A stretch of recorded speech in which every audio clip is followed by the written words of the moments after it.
You've been here before, the grocery bill that stopped making sense. You're buying the same things from the same store, and somehow it costs more every single time. I am Felix, and what Felix is about to show you is not inflation, not corporate greed, not a supply chain graph. It's one specific object. It costs $10 to make, and it has a legal right to stop your food from reaching you. Stay with Felix because you're not going to believe this is real. Picture a truck, $150,000 of steel and engine carrying 40,000 pounds of produce. Your groceries. The engine is healthy. The tires are new. The driver has done everything right. The truck is moving at 5 miles per hour, not a breakdown or a crash. The truck's own computer is deliberately strangling it because a sensor the size of your thumb decided the fluid in one tank wasn't pure enough. 5 miles per hour. On a live highway, your food is spoiling in the back, the driver watches. The clock, knowing the delivery window is already gone. This is called a derate. It has been happening legally to thousands of trucks every single week for 15 years. The engine is fine. The driver is fine. The law is the problem. So why exactly did that law get written? Felix is going to show you. To understand how this became legal, you need to know about a liquid called diesel exhaust fluid, DEF. Since 2010, every heavy-duty diesel truck in America has been required by federal law to carry it. The truck sprays it into the exhaust, it reacts with the gases, and harmful nitrogen oxides become harmless nitrogen and water. It genuinely cleans the air. That part works. But the government didn't just mandate the fluid. They mandated a policeman to watch the fluid, a small plastic sensor, $10 to manufacture, that continuously checks whether the DEF in the tank is pure enough to count as compliant.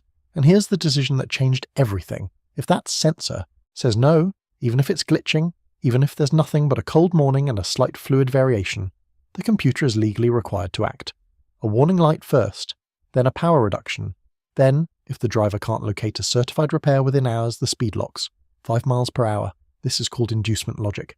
The idea was simple. Without the threat of a breakdown, some operators might just stop using the fluid to save money.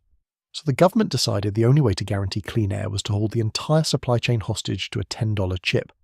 It sounded reasonable in a policy document. On a highway in Nebraska at 2 a.m., it sounds like something else entirely. Here's the question nobody was asking loudly enough. What happens when the sensor is wrong? Because sensors fail. They generate ghost readings. They misread cold starts, minor fluid variations, air bubbles passing through a line. When they do, the truck gets no second opinion. The code runs, the derate triggers, the load is lost. By 2025, faulty DEF sensors had become the single leading cause of non-mechanical truck breakdowns in the United States. Not engine failures, not blown tires. A $10 chip generating false alarms at scale, and the law had no override. During the parts shortages of 2024 and 2025, replacement sensors were backordered across entire regions. Trucks sat in repair lots for months, mechanically perfect, legally immovable, waiting for a $10 component before the computer would allow them back on the road. And the whole time, your shelves were getting emptier, and nobody in a position to fix it was moving. That last part is worth stopping on, because you might be wondering, if this was so obviously broken, why did it take 15 years? Once a rule is written into the software of every truck in America, changing it becomes politically dangerous. Manufacturers had already invested billions building systems around these sensors. Politicians were terrified that relaxing any emissions rule, even a demonstrably broken one, would be reported as being pro-pollution. So the incentive structure was completely inverted. The people who knew the sensors were failing had every reason to stay quiet. The people with the power to change the rule had every reason not to touch it. And the people paying the price, drivers, logistics companies, grocery stores, and ultimately you, had no idea the rule even existed.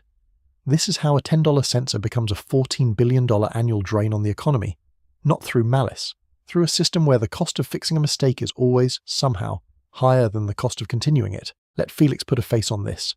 Her name is Sarah. She has a load of fresh produce and a deadline in Chicago by dawn. Halfway through the night, a tiny air bubble passes through the DF line. The sensor reads it as a quality fault. The inducement clock starts. 4 hours. Find a certified mechanic in the dark in a rural state with a part backordered across 3 states. Or the truck crawls. She can't find the part. She calls a tow truck.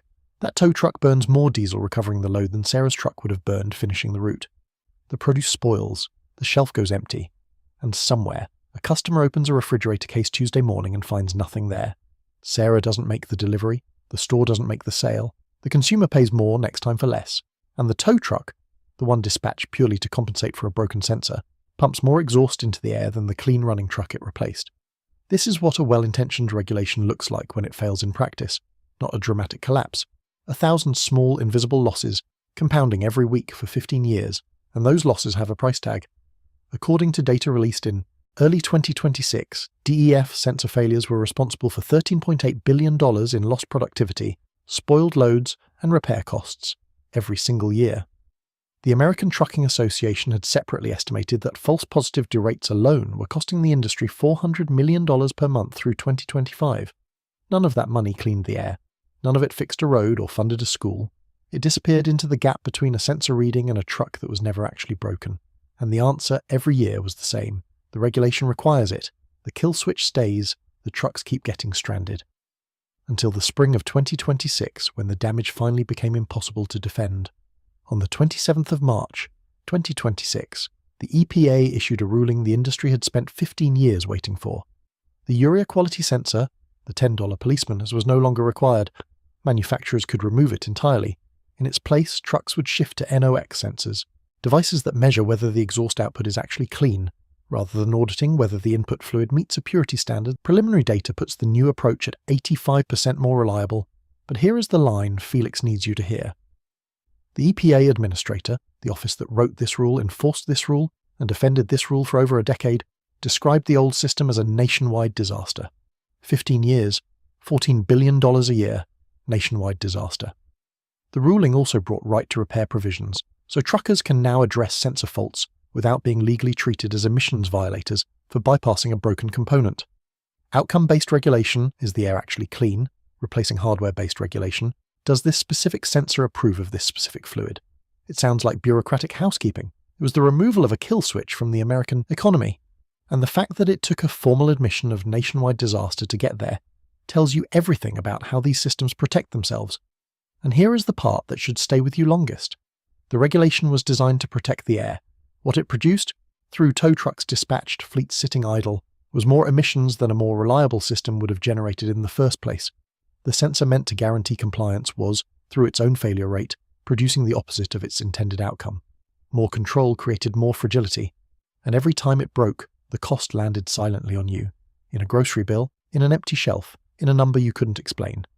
Here is what Felix wants you to take from this. The next time your costs climb without a clear explanation, don't accept the headline. Look for the $10 sensor, the small untouchable component holding a billion-dollar system hostage quietly, until the damage becomes undeniable. It exists in housing, in healthcare, in energy. A rule written into code that breaks the thing it was built to protect, and gets away with it until someone finally does the maths. The 2026 ruling proved they can be found and removed. Felix will keep looking for them. The question is whether you'll start looking too. Good Felix.